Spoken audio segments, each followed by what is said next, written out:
Jedna otázka týkajúca sa dokumentov. Pas suverénov alebo nejakých iných štátnych dokumentov. A druhá otázka je ohľadom dôchodkov. No otázka je taká obmedzená, tak ju rozšírim. Len povedzte, ako budú vo všeobecnosti prebiehať výplaty dôchodkov pre dôchodcov. Dobre, teda otázka ohľadom dôchodkov bola spracovaná už štátnym výborom pre výnimočný stav v 22. 23. roku. Navyše dôchodkové peniaze, pokladňa dostala príslušné nariadenia od ŠVVS ZSSR, od pokladne ZSSR. Pokladňa ZSSR aktivovala v štátnej banke ZSSR špeciálne pokladničné účty, na ktorých sú štátne dôchodky pre dôchodcov. A bol tiež zavedený vypracovaný automatický blok, tak povediac softvéru, pre automatické poberanie týchto prostriedkov dôchodcami a tak ďalej a tak ďalej. Peniaze tam sú. Budú sa tam vkladať každý rok. Peniaze vôbec nie sú problém. Peniaze sú skutočné, nie sú žiadne nakreslené. Ale otázka je teraz v niečom inom. Teraz je blok možné spustiť pri existencii platobného systému a pri navýšení práce verifikačného oddelenia. Pretože teraz to bude kolosálna záťaž a my vieme, aký efekt to bude mať. Keď to spustíme, tak množstvo prichádzajúcich registrácií do štátnej banky, vrátanie dôchodcov sa zvýši, pretože všetci predsa len všetky úlohy kladú na systém. A hoci je dobre navrhnutý, pri jeho počiatočnom použití to nie je celkom konštruktívne. Preto sme sa rozhodli, že verifikačné oddelenie bude spočiatku predsa len kontrolovať práve tie prichádzajúce dokumenty o dôchodcoch, aby nedochádzalo k podvodom. Systém je všeobecne usporiadaný jednoducho. Je klient banky, ktorý je identifikovaný, systém aj iné oddelenia banky klienta sledujú, ale aby bol tak povediať skutočný, aby to predsa len nebol nejaký podvodník, ktorý tam prenikol, tak ho sledujú. A keď tento klient dosiahne potrebný vek, automaticky sa mu v jeho back office otvorí možnosť otvoriť si dôchodkový účet. Ak oslavil narodeniny, to je všetko. Na druhý deň môže vidieť, že sa mu objavila možnosť otvoriť si dôchodkový účet. Ako náhle si otvorí dôchodkový účet, tak mu každý mesiac začne prichádzať dôchodkové zabezpečenie. Náš zákon hovorí o veku človeku, chápete? A preverovať teraz nejakú pracovnú prax alebo niečo iné, to teraz jednoducho nie je účelné, pretože vieme, v akých podmienkach žijeme a o akej pracovnej praxi a o akých pracovných knižkách teraz môžeme hovoriť. Tento systém bude treba potom obnovovať. Znova, toto je verejná štátna práca na tom, ako povzbudiť tých ľudí, ktorí už v družstevnom systéme sú. Čo je to systém družstiev Sovietskeho zväzu? To je lepšie ako Švajčiarsko. Chápete, o čo ide? Systém občianskej spoločnosti sa k ľuďom ani k podnikateľom ešte nedostal. To je lepšie ako Švajčiarsko. Nie sú tu žiadne dane. Je to normálna činnosť, kde nie je dovolené špekulovať. Práve v tom zmysle, ako som vysvetlil špekulovanie, kde nie je dovolené podvádzať, kde nie je dovolené zaoberať sa nejakou deštruktívnou činnosťou, ktorá škodí spoločnosti, ktorá sa bude monitorovať, táto činnosť bude sledovaná. Aby, nedaj Bože, nezačal niekto v pivniciach vynaliezať nejaké zlé veci, ktorými by potom škodili ľuďom. Na toto bude dohliadať štátny aparát a tiež aj, tak povediať, náš systém občianskej spoločnosti. Budú vyčlenené určité štruktúry, organizované, ktoré na toto budú dohliadať. Všetko sledovať, pretože toto je naša bezpečnosť a my sa o ňu musíme starať sami. Ak chodíte po dome a zavriete oči a narazíte do zárubne dverí, vždy sa musíte pozerať, aby ste prešli, aby ste si neudreli hlavu. Tak aj v živote sa musíte pozerať okolo, pretože nikdy neviete, čo sa môže stať. So susedmi alebo s niečím iným.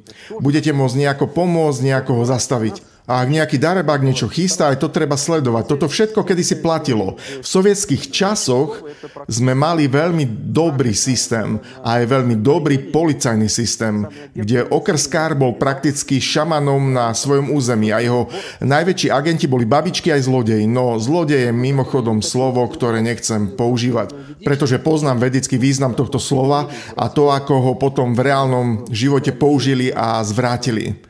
Myslím tých zlodejov, tých tak povediac darebákov, ktorých treba všetkých sledovať. Preto je našou spoločnou občianskou úlohou a povinnosťou zabezpečenie riadneho života. Žiadny nanorobot, žiadny vysávač Alice to za vás neurobí. Toto musia robiť ľudia sami okolo seba. Musia byť bdelí a tak ďalej. Byť priateľskí.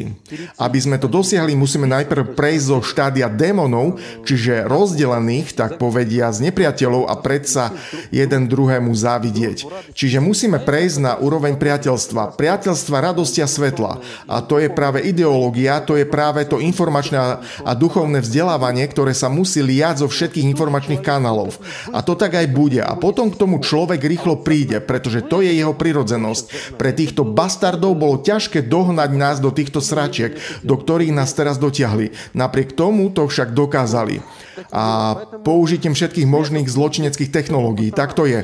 Preto sa všetko vráti k svetlu, k priateľstvu. Teraz vidíte, že je nás stále viac a viac. Takýchto bude ešte viac. A nezáleží na tom, kto na koho kričal. Ja sa vôbec nepozerám, kto na mňa kričí. Odkiaľ ten Paramonov zobral to a tamto, áno.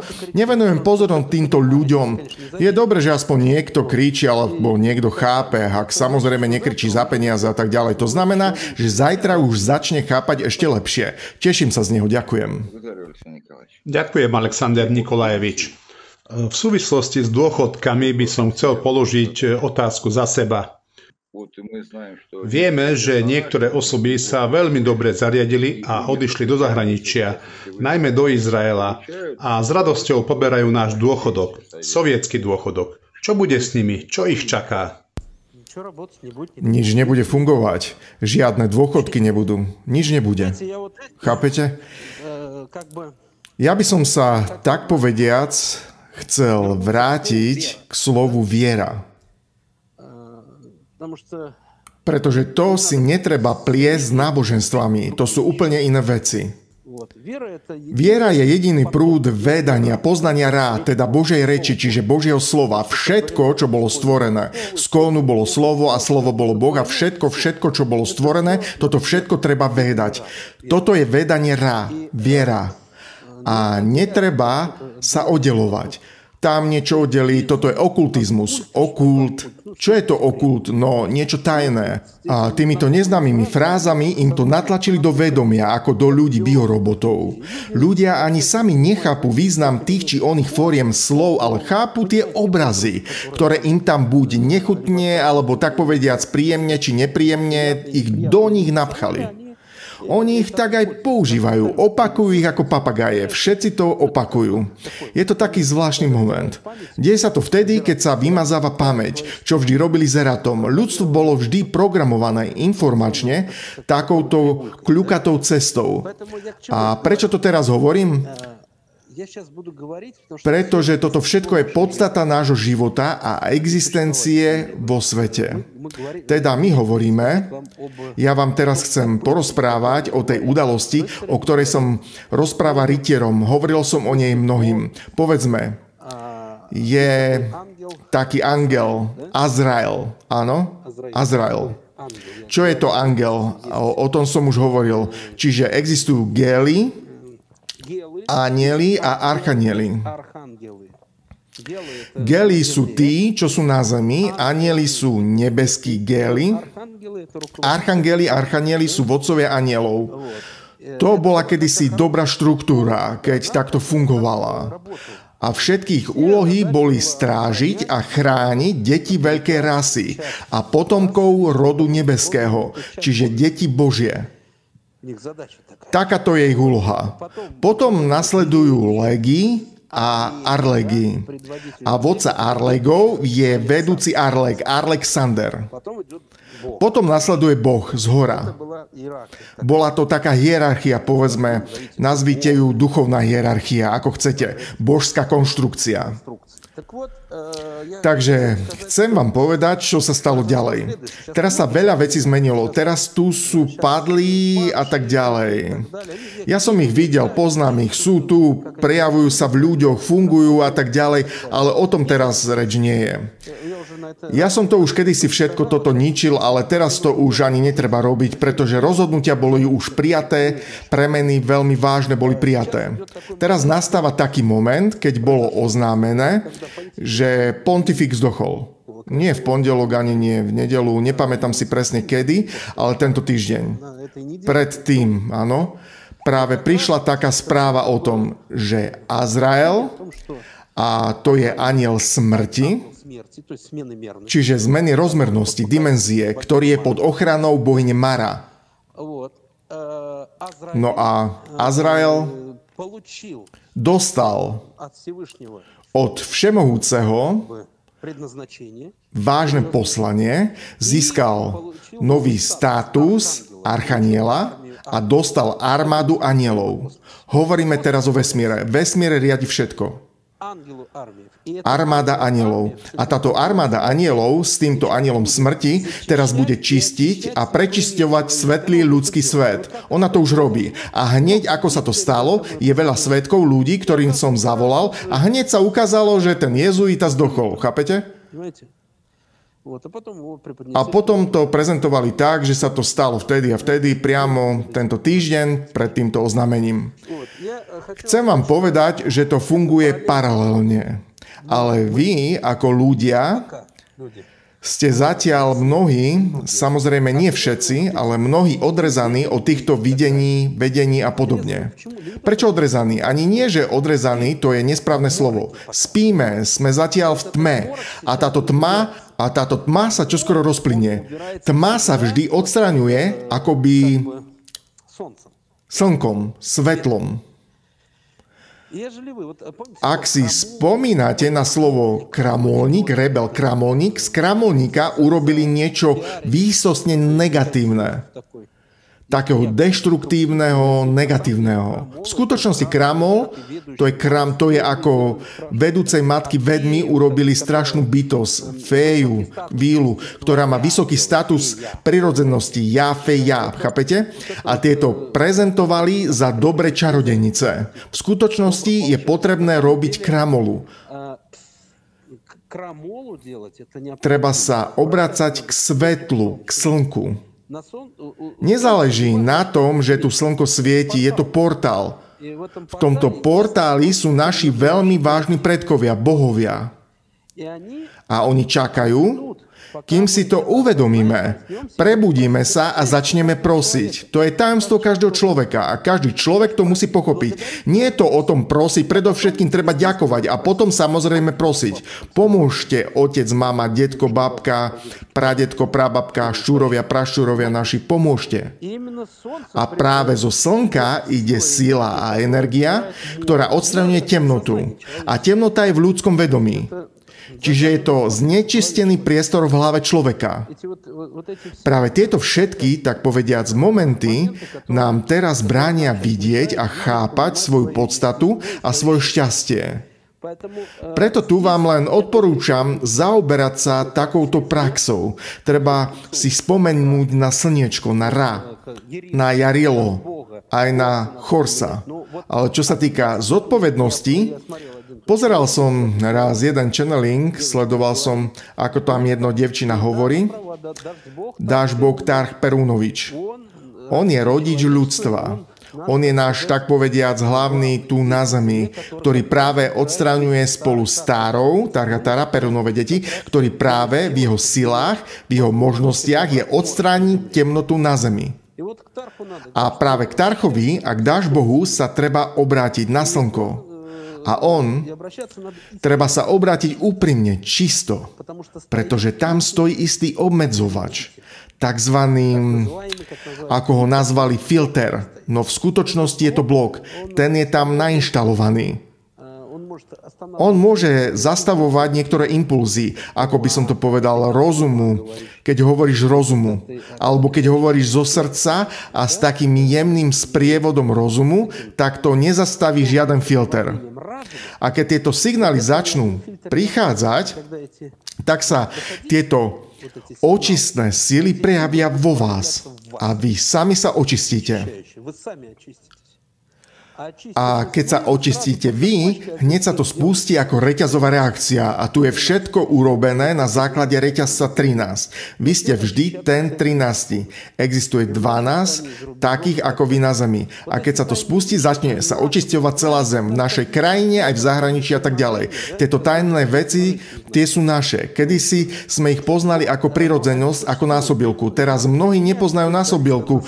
Už sa ju neučia, ale existujú, treba ich používať. Všetko to závisí od nás samých, čiže aspoň niečo robiť, venovať sa tomu. A slnko v živote každého, verte mi, sa teraz nejako úprimne začne prejavovať. Jednoducho viem, že každý v živote zažije radosť, dobrú radosť. Človek sa bude cítiť inak.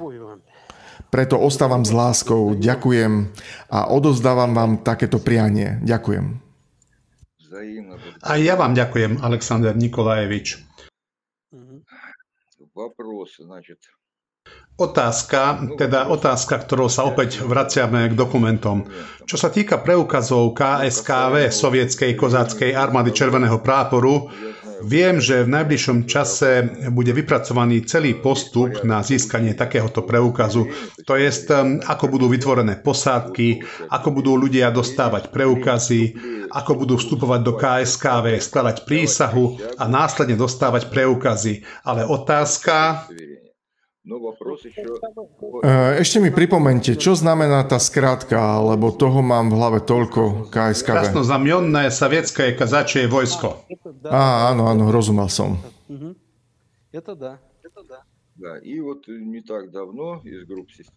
Áno, a nedávno vám zo skupiny systémového rozvoja odovzdali takú akoby myšlienku vytvoriť preukaz podielnika SVR, Svetlej Veľkej Rusy, pre všetkých občanov Sovietskeho zväzu, aby ho každý mohol dostávať. Na túto otázku môžete odpovedať? Určite to urobíme. Teraz mi o tom Arsení Stanislavovič a chlapci už často hovoria. Teraz si to jednoducho potrebujem premyslieť. Myšlienka je dobrá, je už prakticky vypracovaná, treba ju systémovo dopracovať. Predovšetkým jasne, stručne a správnym obsahom. Aby to bolo všetko správne, bez zbytočných, tak povediac, nepotrebných dodatkov. To je poprvé. A po druhé, treba to urobiť tak, aby si človek mohol ten preukaz správne a identifikovane prevziať, aby si hocikto nemohol naraz vytlačiť 10 kusov a venovať sa trestnej činnosti, vydávajúca raz za Peťa, raz ako Vasia, inokedy za Zimu, chápete? Aby k takýmto veciam nedochádzalo. Toto treba premyslieť systémovo. Myslím si, že riešenie existuje a v najbližšom čase to urobíme. Dá sa to použiť. Najmä po vydaní tohto filmu na súde. Myslím si, že teraz už mnohým začína dochádzať, že federálne zákony sú v podstate len služby. Nie je to povinný produkt na vykonávanie. Najmä odporúčam všetkým pozrieť si videa jednej veľmi dobrej osoby. Kedysi som ju sem tam pozeral, ale teraz začala robiť všetko naozaj správne. Klobúk dole. Volá sa Žana Vitalievna. Je z Moskvy, je právnička, ktorá chodí a obhajuje deti v školských zariadeniach. Všade vo všetkom.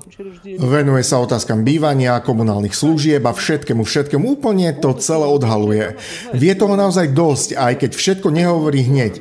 Postupne odhaľuje celý ten deštruktívny bandický systém, tieto organizácie, ktoré tu sedia pod rúškom federálnych orgánov. Už nie štátnej moci, ale moci. Pozrite si to. Poučte sa na tom. Možno moje slova nedoľahnú k mnohým, no ale u nej to všetko ukazuje prax. Všetko hovorí, vysvetľuje. A toto treba preberať. Nie je potrebné mať v rukách nástroje také ako tento preukaz, že si podielník, že si občan Sovietskeho zväzu. Na to mnohí kričia, 80% kričí, že sú občania ZSSR, ale ani sa nepozreli do zákona o občianstve ZSSR. Čo je to vôbec občan ZSSR, aké má práva, povinnosti a tak ďalej. Čiže nepozreli sa, nečítali, preto kričia. Kričia z takej starej vnútornej podvedomej pamäti. Ale osviežiť si to všetko sa im nechce. Preto Arsenij Stanislavovič v prvom rade prijal rozhodnutie začať zverejňovať ústavu, občiansky zákonník, trestný zákonník a normy medzinárodného práva, potom deklaráciu ľudských práv a to je všetko. Toto je všetko, čo potrebujete vedieť. Keď to vieš, už túto konštrukciu vidíš vedome a automaticky môžeš hovoriť potrebné pojmy tým bastardom, ktorí sa snažia obťažovať teba, tvojich blízkych, rodinu a tak ďalej. Čiže už môžeš pomáhať. Nesmiete byť leniví, musíte sa zdokonalovať. Aby ste boli suverénom, musíte sa ním stať, rozumiete? Nikto vám nezakazuje stať sa celým celostným aricom, len sa treba rozvíjať a nebyť lenivý. Treba si sadnúť a urobiť to. Trápiť sa trápime, ale aby ste sa dostali z tohto utrpenia, môžete pozerať filmy, niečo si zapamätať, nejaké prednášky, ale musíte začať sami čítať, vnikať, viete, prinútiť sa, prijať to vo svojom vedomí, tak povediac. Ono tam je potrebné len trochu námahy, sily vôle na to, aby sa to rozbalilo, aby sa už tento nástroj používal. A to je silná zbraň, veľmi silná, oveľa silnejšia ako pištole a samopaly. Ďakujem. Pretože sa k vám nepriblíži, ak máte túto zbraň. Ďakujem, Alexander Nikolajevič. V čete poďme urobiť bodku za I. Mnohí ľudia sa pýtajú na vrátenie pasu ZSSR. Niektorí chcú listinu suveréna, iní zas niečo iné. Aký konkrétne bude dokument sovietskeho človeka? No, na túto otázku som už odpovedal. Môžem ešte raz podrobnejšie a správne objasniť svoj pohľad k tejto otázke. Existuje slovo pas, slovo pasport. Ak hovoríme o tom, odkiaľ to slovo pochádza, je to lístok v prístave, priepustka v prístave. Má korene v zakázanom admirálskom korporátnom práve. Pasport, áno. No keďže celý svet bol pod týmto pasom, ani Sovietsky zväz tiež nemal na výber. Aj oni mali pas. Podľa suverénneho medzinárodného práva pasy neexistujú. Existuje suverénna listina suverénneho občana veľkej krajiny suveréna Zväzu sovietských socialistických republik. To znamená, že táto listina ho zároveň vyhlasuje, aj potvrdzuje, osvedčuje. A ten istý dokument bude vyhotovený podobným spôsobom. Len s iným názvom, s tým správnym názvom. Bude však založený na normách medzinárodného suverénneho práva a bude k nemu vydaná svetová medzinárodná, presnejšie povedané svetová deklarácia o tomto. A bude oznámené a vysvetlené, prečo je to tak a prečo to nie je pás. Chápete, v čom je podstata? A tie krajiny, ktoré sa budú k tomu približovať, dnes neexistuje žiadny suverén, okrem Sovietskeho zväzu. Tie, ktoré sa budú približovať k suverenite, k slobodnému ľudskému sociálnemu systému a nie k systému debilov, tie všetky tiež prejdú na túto tému. Hovorím vám, ja už poznám naše diplomatické záležitosti, ktoré vedie rád svätého Joána, ktoré vedie Sovietsky zväz spoločne s rádom svätého Joána a ďalšími suverénnymi štruktúrami Svetovej rady suverénov. Nálady rastú každým dňom. Všetko sa bude príjmať rýchlo, len čo odštartujeme. Všetko sa bude príjmať rýchlo. Budú sa vzdelávať, preškolovať sa a tak ďalej, pretože tamto už nefunguje. Všetci to už chápu. Ďakujem.